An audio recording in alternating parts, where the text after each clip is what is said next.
Assalamualaikum warahmatullahi wabarakatuh. Hai kawan-kawan semua, welcome to my YouTube channel. Kali ini di video pertama aku mau buat video tentang tempat wisata yang bernama Candi Singosari. Mau tahu atau mau tahu banget? Ya udah, yuk ikuti aku. Assalamualaikum warahmatullahi wabarakatuh. Hai teman-teman semua, perkenalkan nama saya Cecilia Fairul Sofadila di MTS 3 Malang. Nah, hari ini aku akan memperkenalkan suatu tempat wisata yaitu Candi Singosari. Yuk kita tahu lebih lanjut. Hari ini aku akan mewawancarai salah satu petugas di sini ya guys. Assalamualaikum Pak. Saya Cecil dari MTSN 3 Malang, izin mewawancarai Bapak sebagai petugas. Apakah Bapak bersedia? Bersedia, saya memang tugasnya seperti itu. Saya mulai ya. Pak, untuk pertanyaan pertama, Candi Singosari ini lebih tepatnya candi apa? Ya, saya jelaskan semua ya. Ya Pak. Candi Singosari terletak di Desa Canduringko, alamat Jalan Kartanegara, Kecamatan Singosari, Kabupaten Malang. Candi Singosari dibangun pada tahun 1268 sampai 1292, masa Raja Singosari yang kelima atau yang terakhir. Nama rajanya Kertanegara. Candi Singosari terbagi 4 bagian. 1. Batur candi atau teras candi, yang dinamakan batur itu pondasinya, yang dinamakan teras untuk berjalan di depan ruangan. 2. Kaki candi dari teras sampai muka kala yang di atas ruangan itu, yang disebut burloka, istilahnya hidup di alam bawah. 3. Badan candi dari muka kala bawah sampai muka kala atas, yang disebut buah loka, istilahnya hidup di antara langit dan bumi. 4. Puncak candi yang disebut swaloka, istilahnya hidup di kayangan. Candi Singosari berjumlah 6 ruangan atau relung. Ruang pertama yang dinamakan Garba Graha, tempat upacara keagamaan, agama Hindu dan Buddha Tantrayana, dan tempat pendarmaan abu jenazah Raja Kertanegara. Di ruangan situ terdapat yoni dan lingga sebenarnya, tapi tinggal yoninya aja. Yoni dan lingga lambang siwa dewa atau lambang kesuburan. Nomor 2, ruang sebelah kanan ruang pertama, tempat arca Mahakala, arcanya di Belanda. Nomor 3, ruang yang menghadap ke utara, tempat arca Dewi Durga Mahesa Suramardini, arcanya juga di Belanda. Nomor 4, ruang yang menghadap ke timur, tempat arca Ganesha, arcanya juga di Belanda. Nomor 5, ruang yang menghadap ke selatan, itu masih ada arcanya, namanya Siwa Mahaguru atau Resi Agastya, istilahnya penyebar agama Hindunya turunan dari orang Hindia. Nomor 6, ruang sebelah kiri ruang pertama, tempat arca Nandiswara, arcanya juga di Belanda. Candi Singosari ditemukan oleh seorang Belanda yang sebagai gubernur pantai timur Laut Jawa, namanya Nicholas Engelhard, pada tahun 1803 dan direnovasi oleh seorang Belanda pada tahun 1934 sampai 1937 selesai seperti ini. Bahan bangunan candi batu andesit atau batu kali. Luas bangunan candi 14 meter kali 14 meter, tinggi candi 17 meter. Relief Candi Singosari berjumlah 8 yang dinamakan relief Candi Singosari itu muka kala atau kirti muka. Yang atas sudah terukir, yang bawah belum. Masalahnya 2 agama, yang atas Buddha, yang bawah Hindu. Fungsinya untuk menolak balak dari gangguan luar waktu zaman dahulu. Terima kasih atas penjelasan tentang candi ini. Dan sekarang kamu tanya apa yang kamu tanyakan. Oke, untuk soal kedua, sejak kapan tempat ini dibuka sebagai tempat wisata? Ya, kalau candi ini dibuka untuk wisata waktu tahun setelah direnovasi oleh orang Belanda, istilahnya ya tahun 1948. Sudah lama. Masalahnya ya dulu yang jaga itu bukan petugas ya, masalah juru kunci. Kalau dulu juru kunci istilahnya yang dipercaya sama orang Belanda itu. Untuk hal yang ketiga, biasanya pada hari apa candi ini mengalami pembludakan pengunjung? Kalau pengunjung, kalau dulu memang ya, kalau ada anak sekolah, istilahnya studi lapangan, kan sini survei dulu gurunya ya. Setelah survei baru memberi surat untuk rencana mau kunjungan studi lapangan. Itu banyak. Masalahnya kalau dari luar daerah juga banyak, dari Jakarta, dari Bali, dari Sumatera, ya jauh-jauh. Kalau orang sini cuma kunjungan aja. Ada lagi yang dari SMA Malang, ada dari Surabaya, yang sering itu Surabaya, Sidoarjo itu 3 bis, 2 bis, 4 bis itu kalau kunjungan ke sini.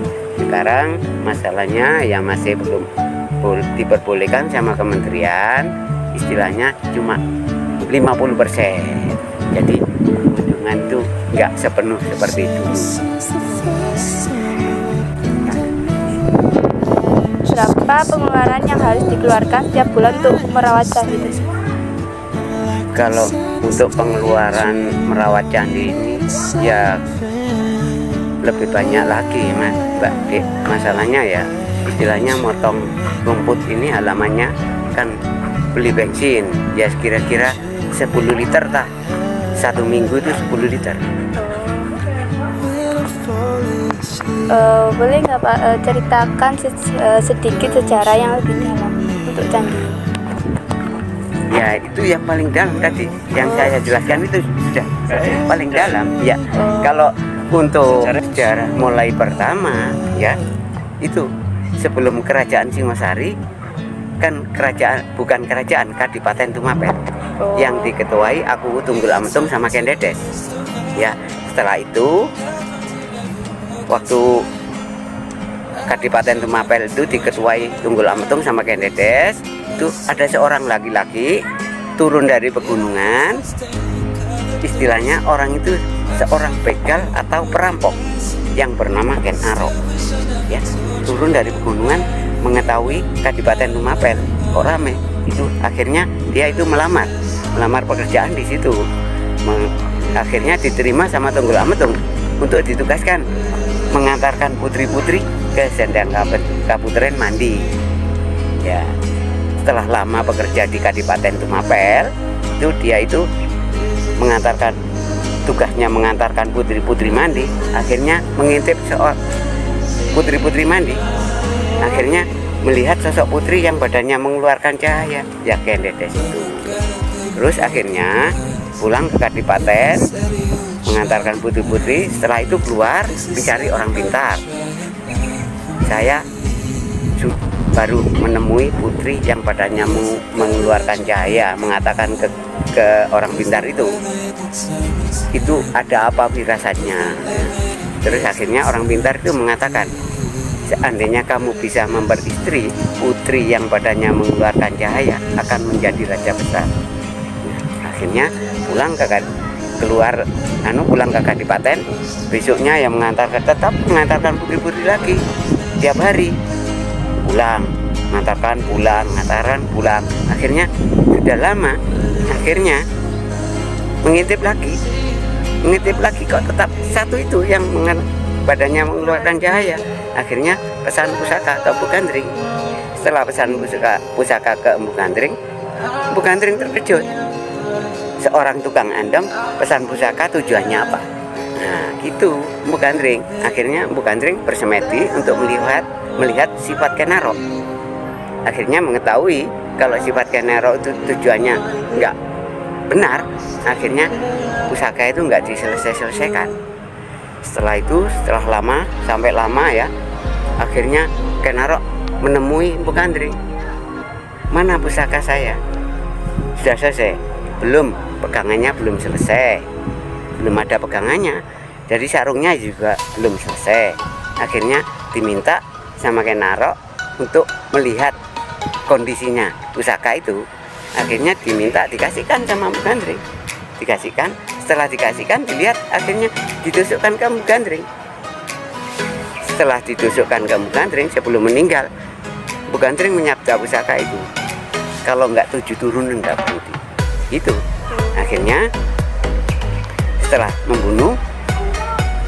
setelah menusuk Empu Gandring, pulang ke Kadipaten, bertemu sama Pate Kebuju di Kadipaten Tumapel itu. Akhirnya Kebuju pinjam, dipersilahkan, tapi tidak boleh keluar Kadipaten, dipamerkan ke teman pate-patenya aja. Akhirnya setelah itu Pati Kebojo tertidur, pusaka itu dicuri sama Kenaro untuk membunuh Tunggul Ametung. Setelah membunuh Tunggul Ametung, baru yang kena kambing hitamnya Bojo bunuh juga. Terus akhirnya memperistri Ken Dedes. Setelah memperistri Ken Dedes sudah hamil 3 bulan sama sama Tunggul Ametung. Akhirnya diambil istri, lahirlah yang bernama Anusapati. Lahir bersama Anusapati, masih kecil, nggak tahu apa-apa ya. Akhirnya sudah agak besar, ngandung lagi, punya anak perempuan sama Ken Dedes, Kenaro. Terus lagi, ngandung lagi, sampai 3 kali perempuan semua. Akhirnya Kenaro selir sama Ken Umang. Selir Ken Umang ngandung, lahir yang bernama Tohjaya. Setelah lahir sama Tohjaya lahir, Anusapati menanyakan orang tua kandungnya ke Ken Dedes. Akhirnya diberitahu kalau orang tuamu kandung dibunuh sama Kenaro. Akhirnya Anusapati mencuri pusaka itu untuk membunuh Kenaro.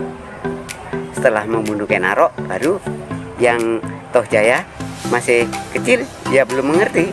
Akhirnya sudah dewasa, tanya juga ke orang tuanya. Akhirnya diberitahu kalau orang tuamu kandung dibunuh sama Anusapati. Sebelum Anusapati dibunuh, Anusapati punya anak yang bernama Wisnuwardana. Terus akhirnya Tohjaya membunuh Anusapati. Setelah membunuh Anusapati, Tohjaya dibunuh anak Anusapati, Wisnuwardana tadi.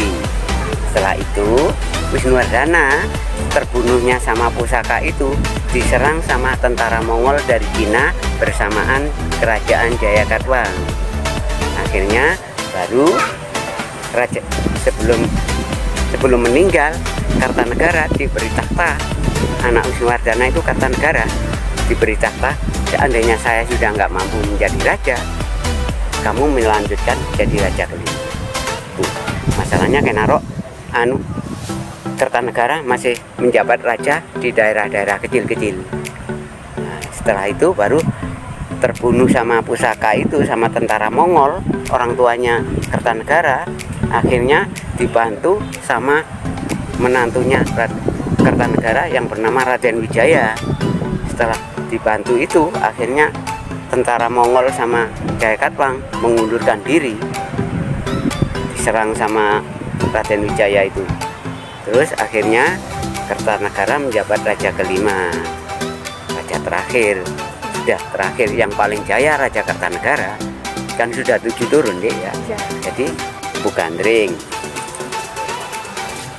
Tunggul Ametung, Bojo, Kenaro, Anusapati, Tohjaya, Wisnuwardana, kan 7 ya? Nah, ya itu kayak selesai. Ya ceritanya secara mulai Singosari pertama sampai akhir ini yang paling jaya ini. Ya, yang paling masalahnya paling jaya 1268 sampai 1292 Raja Kartanegara. Oh, seperti itu ya Pak. Terima kasih Pak infonya. Sama-sama.